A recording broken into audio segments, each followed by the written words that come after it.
So it's a three-part question. I have a little different take on this.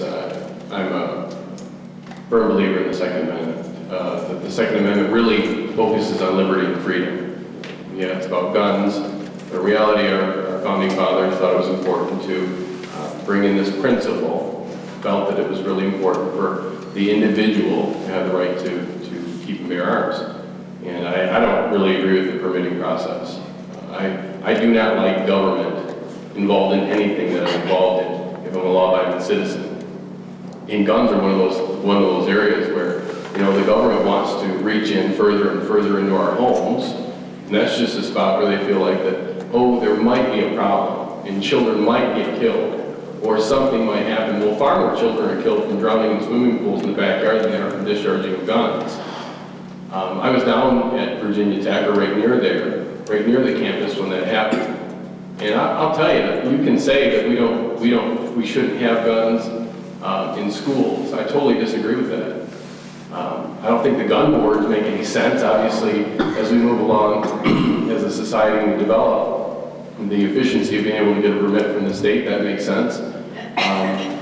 But the idea that we can live as we lived before in the past, it's a brave new world. And part of that world is that in a matter of moments, they can kill 50 kids.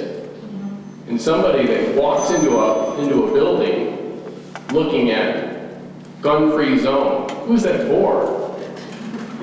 Is that for the guy that's going to kill 50 kids and then kill himself? I think it's up to the local school boards. I think it needs to be left with the parents at the local level. I think that makes the most sense. That's where the best decisions are made for each community. If we're looking at for Michigan, the idea of Michigan, there are kids that go to school every day, their parents kiss them, and they don't know if they're coming home at night. So, you know, we have to look at the other side of this point, is that, yeah, here we may feel we have good schools, but Columbine is a good school. So is Paducah. Right now in Lansing, there isn't a proposal to fix the MBT tax. I spoke with Brian Palmer, and I sat down with him and I kind of explained my history as far as my tax practice.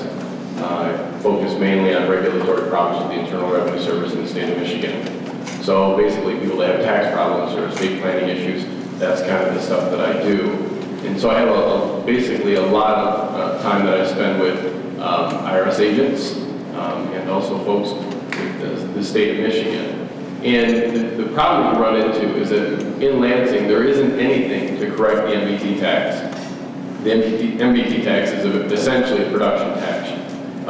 This tax has been, it's the worst tax, or the worst business tax in the country.